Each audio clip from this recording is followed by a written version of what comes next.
ဒီကာလမှာကြက်တွေနှာတွေပိတ်ကြတယ်ပေါ့နှာတွေပိတ်ရင်မလုပ်လို့ဆိုရင်ဒီကာလရဲယူစီကတော့ပြန်ပြီးပြီးတုံးတော့မှာဒါပေမဲ့တီးတဲ့ဟာတွေလည်းရှိပါတယ်ရဲယူစီနဲ့တက်စီနဲ့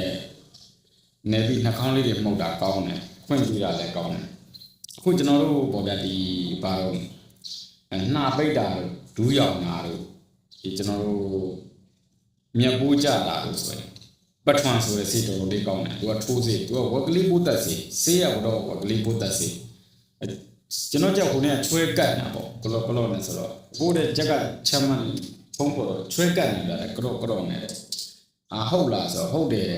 အဲ့လိုဆိုရင်တော့ကိုကောင်းဆေးပေးမယ်ပြောတယ်အဲ့ဆေးထိုးလိုက်အမြတ်ဆေးရပြစ်တွေပထွေဆိုတော့ဝက်ကလေးအဲ့ဒီဆေးနည်းနည်းလေးထိုးလိုက်တာပေါ့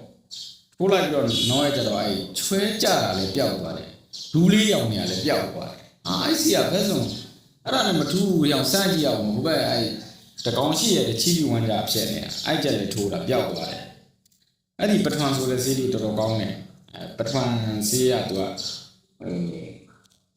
ဒီလိုပလင်းလေးပေါ့ဗျာသူကထိုးစေးဆေးများရင်တော့တည်တယ်လို့ပြောတယ်ကျွန်တော်တို့0.5လောက်ပဲထိုးတယ်ဆေးပလင်းလေးပြပေးမယ်ပေါ့ဗျာကျွန်တော်အဲ့ပထမတော်တော်ကောင်းတယ်ဒါပေမဲ့လားဆိုတော့မဟုတ်ဘူးဒီကျွန်တော်တို့ခုချိန်ပေါ့ဗျာဒီနှာပိတ်နေတဲ့ကြက်တွေကျွန်တော်တို့ဘယ်လိုလုပ်လို့ဆိုတော့ငရုတ်ကောင်းလေးရယ်ထောင်းပြီးတော့ပေါ့ဗျာဒီထောင်းပြီးတော့အဲ့ဒီအလေးကိုမီးလေးနဲ့တင်းပြီးထောင်းလိုက်တာထောင်းပြီးတော့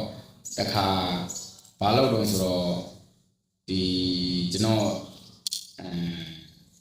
တမ်းမြာလေးနဲ့နှာခေါင်းနဲ့မှုတ်ထည့်လိုက်တာခွီဆိုအဲ့ဒါနှုတ်ပြီးတင်းနားကြက်အောင်နဲ့ကြက်ထုတ်လိုက်တာတင်းရင်ဒီလိုအဝါနှစ်တွေတော့တယ်အဲ့ဒါမှမလုပ်ချင်ဘူးရအခုဆိုရင်ကျွန်တော်ပြောမယ်ကြက်တောင်လေးပေါ့ဗျာထွန်းချူပါလေးတုတ်ပြီးအဲ့ဒါကိုဒီတက်ပြီးတော့အဲ့ဒါလှုပ်ပြလိုက်ဆိုပြီးအဲ့ဒါကိုဖြည့်ပြီးတိုင်းမဲ့တော့အဲ့ဒါကိုပါဇက်ကိုဒီလက်ကတော့ပြောင်းတော့ဘားတွေပါလေဒီမှာဒီလိုအဝက်နဲ့ပြောင်းတော့အဝက်ကျန်းနဲ့တုပ်ပြီးရင်နားကြက်တာနဲ့နားတွေကိုတစ်ခါတော့ဒီလိုကြက်ထည့်ပြီးတော့ဆွဲထုတ်လိုက်မှတ်ချက်မျက်နှာတွေမဲလာနော်မျက်နှာတွေအမောက်တွေမဲလာဒါပေမဲ့မကြောက်နဲ့ခါထုတ်ပြီးတော့ပြောင်းသွားပြီဆိုရင်အဲ့ဒီဟာကနာပိတ်တာတွေလည်းပျောက်သွားတယ်ချွဲရှိတယ်ဆိုရင်လည်းပျောက်သွားတယ်အားလုံးကျေးဇူးတင်ပါတယ်မင်္ဂလာပါခင်ဗျ